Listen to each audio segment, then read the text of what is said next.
And welcome to a new Let's Play, Colonization, the classic Colonization. I'm going to do this series much like Industry Giant 2. I'm going to do it in parts, and then I'm going to wait for your feedback toward how I can continue in the game. This is going to be a little weird because I am recording the mic audio, what I'm doing right now. I am doing this after I played the game. I did record audio while I was playing the game, but I was using the DOSBox fraps, so to speak, and it kind of screwed it up. It screwed up the speed of the game, and I spent an hour trying to fix it, and I'm just going to re-record my audio, so while the game is running in full speed. So I right now just picked New World to make the map random, rather than playing in America. Now I'm choosing the difficulty. I'm going to pick a medium difficulty. So if you know anything about colonization, you know that this is the colonization of the European powers came over to North America and South America. So there's the 4 European powers. England is immigration. That is their bonus. And I'll talk more about that when we get into the game. But that's about the second choice of people. France gets the bonus of having an expert pioneer when they arrive.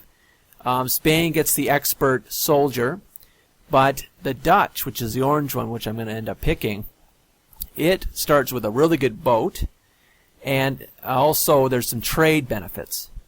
And that is I think, the superior nation. And according to, I think it was, there's a forum that deals with colonization. I don't know if it was, I don't think it was Civ Fanatics, but it was something like that. There is a lot of stuff. There's a certain website, now I can't think of it. They had a vote, and the Dutch were the most superior, or in terms of people's choices. So now I'm starting into the game. There's the Queen, and they all look the same. 1492. I'm not sure if 1492 is, of course, when Columbus sailed the ocean blue, who flew for Spain. I don't know where he first landed, if it was in South America or Mexico or the southern U.S. I'm not really sure. But as I remember talking about when I played this, all the nations didn't start out together. Spain paid for and sent out its expedition first. Obviously, why Columbus has a name, is a somebody and not a nobody. But the Dutch specifically were traders. They were not a power like France, Spain, and England. The Dutch were a bunch of traders, and they were Amsterdam and the Dutch. They were also the Danes, and they were Germany and Italy, and they all combined to form what's called the Dutch Alliance. And if you played other games that deal with this time period, they're often called the Dutch Alliance. Like I think it was it Pirates? Sid Meier's Pirates are called the Dutch Alliance. I think that's the game. Anyways, here's the map now. You start with Dutch starts with a bigger boat that carries 4, but you always start with 2 people, and they're both non-experts. One with tools for plowing and building roads, and one with guns, as you can see there. So now I just found some land. You can see there's 2 forests that look like they have some water underneath them, so those are swamps, so not very good land. But there's that mountain there with that silver deposit. That'll be something good for later, but that's not a good spot to start with. So now I'm just going around the edge of the map there, and I found some natives. So that is indication that there's a native village around. So now meeting the natives. This is the Arawak. They are a agrarian, so a farming Indian. They are like a middle Indian, and the reason I say that is because in this game there are 3 levels of Indians. There are primitive or tribal or nomad-like Indians. There are agrarian, which is this one, and that just means that they farm, and they're more civilized. And there's also civilized, and that's the Incas and the Aztecs, which are not these. This is the Arawak. So these were the natives that were in like the Caribbean. In history, but remember, this was a random world that we picked. So now I'm just sending away my ship there back to the New World. You see that ocean that looks kind of strange? It's like sparkly ocean. That is actually what was it called? It's a seaway back to Europe. So I sent those away, and if you just notice, I'm looking at the land there. There's a mountain there that'll give us ore. That leaf is a bonus tobacco spot. So it's a grassland, but it has tobacco. That tobacco symbol means that it gives bonus tobacco if you farm tobacco there. So where I've got my cursor right now, or was, where the soldier is, that is a good spot to start. I'm going to plow the spot that's where the soldier is, and I'm going to build a city there. Up there is that Indian village. That I'll just have to deal with. It's 1 square away, so it's not so bad, because eventually the Indians will start getting annoyed with you when you're near their territory. Normally villages have 1 square of influence, so if I built right beside them, they'd be annoyed for sure. So now I'm just moving along a river there, and you notice that I can move. Moving along a river is only 1/3 of the movement, so I can move 3 times there. And I was just doing this to scout. I think I just keep doing a bit of scouting, just because I wanted to see if there's anybody around, like more Indian villages or more Europeans.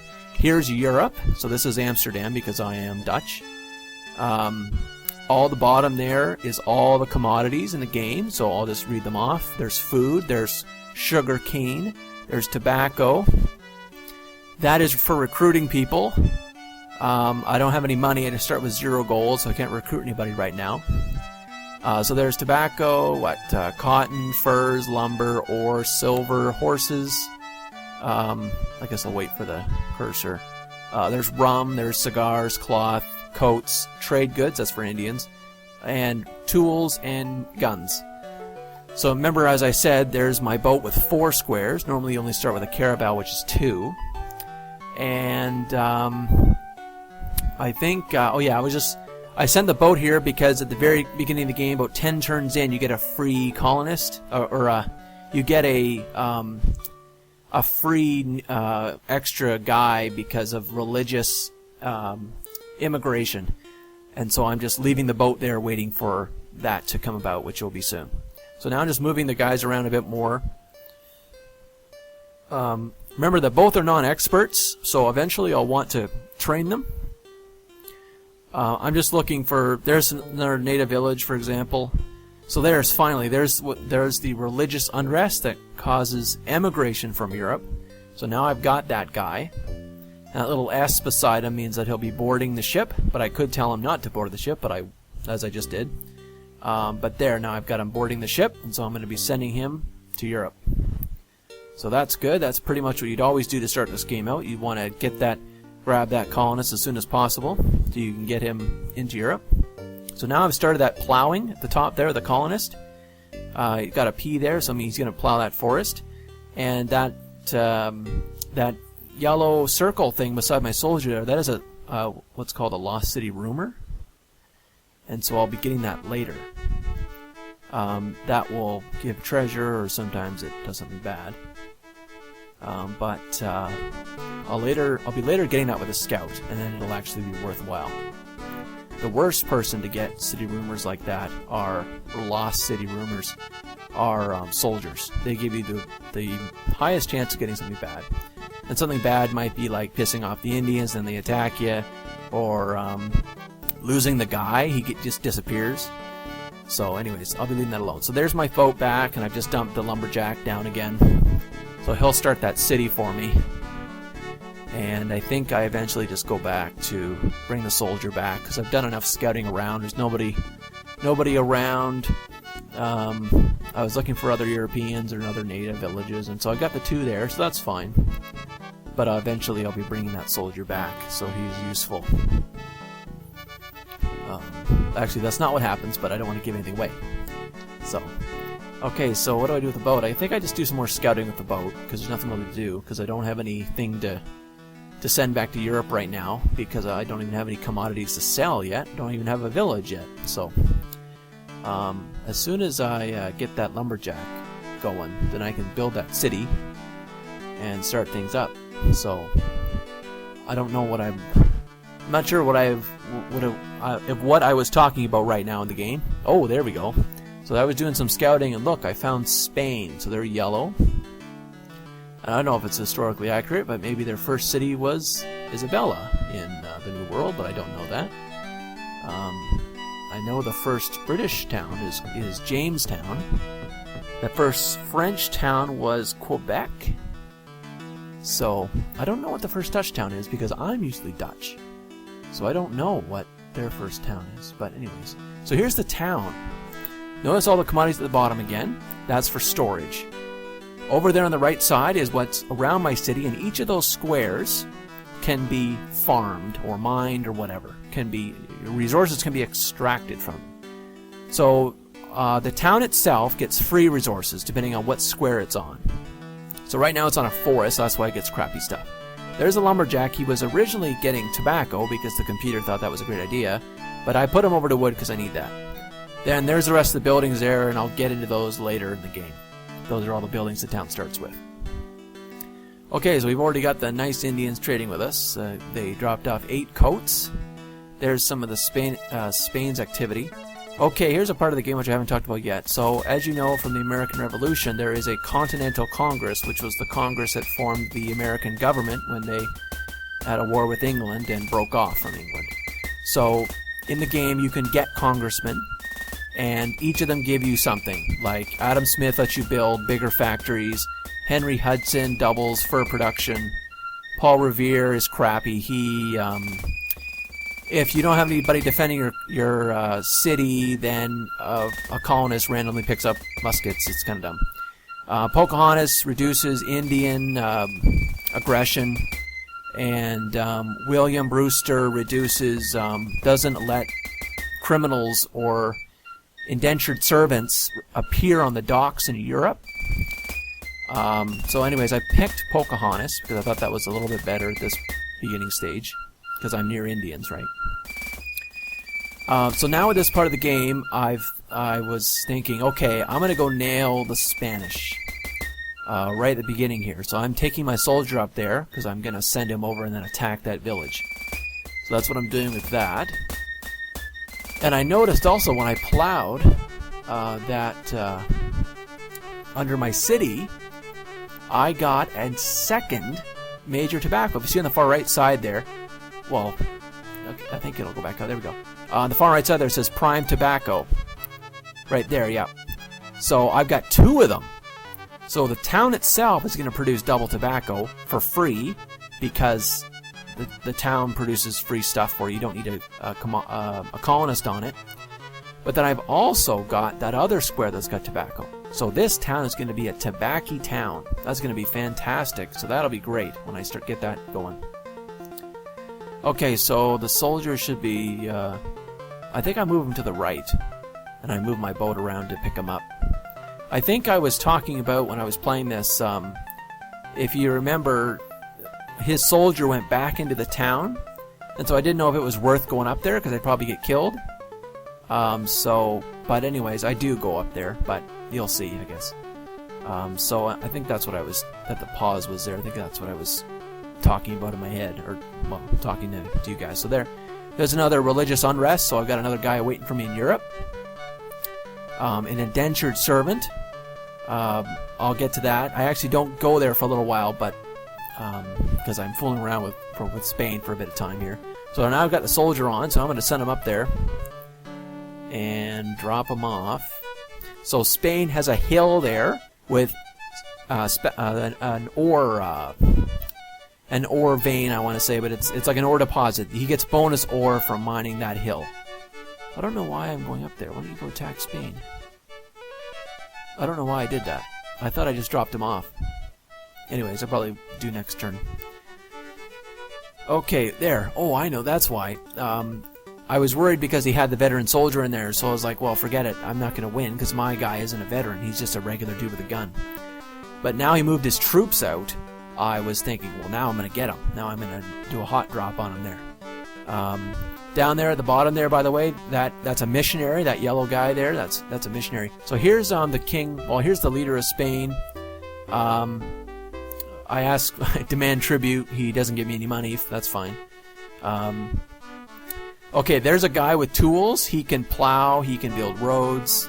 So the next thing I do with him is, I guess I'm going to build a road in those trees, and that'll give me... There, the Indians just gave me a bunch of good stuff there.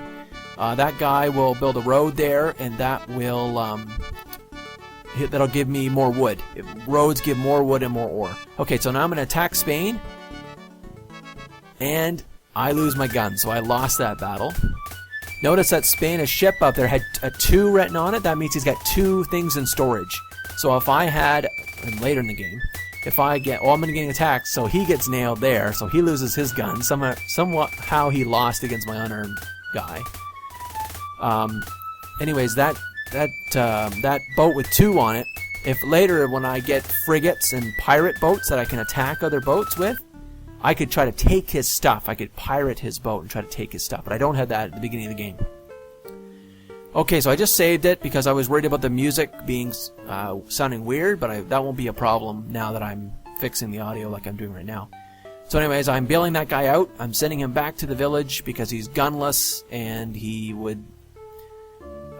no use up there without a gun to attack anybody. You can't run in there with your fists. You can't do that.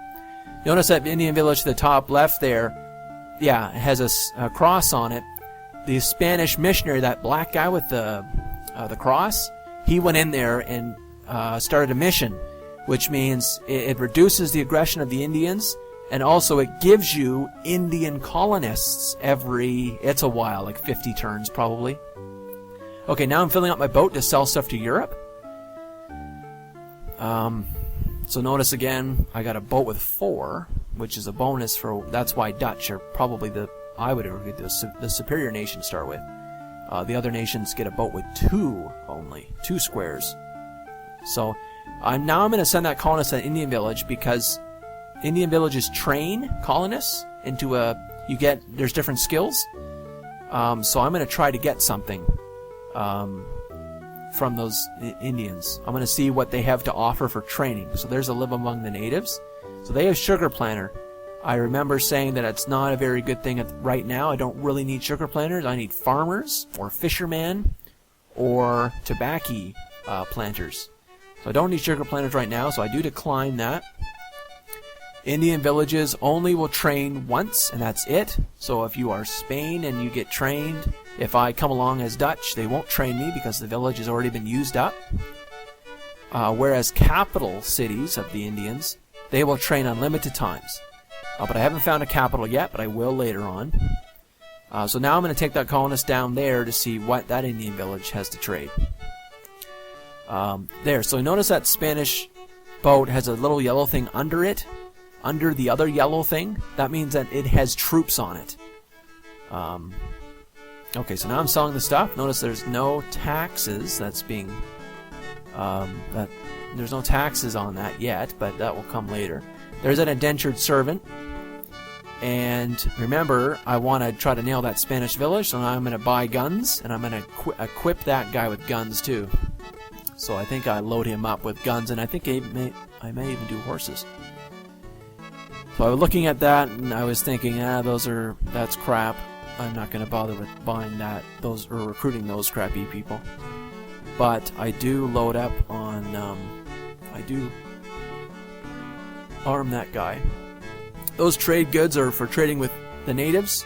You can usually make a profit selling them to natives.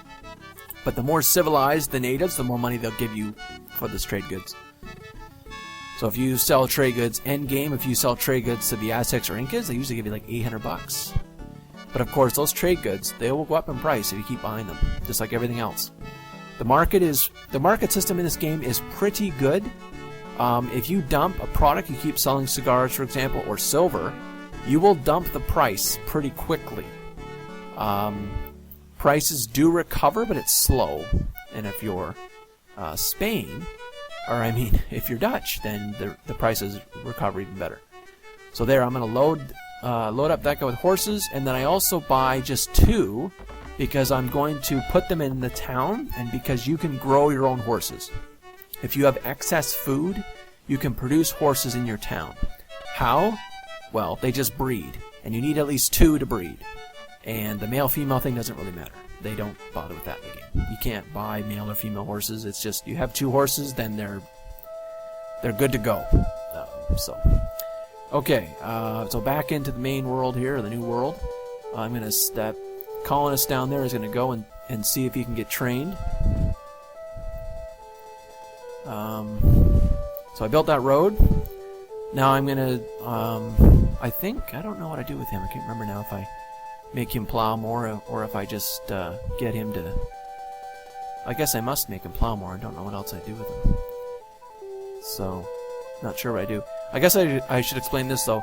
There are free colonists in the game like those ones. Those are just regular colonists. That gray guy there, and the other guy. The other guy just has tools.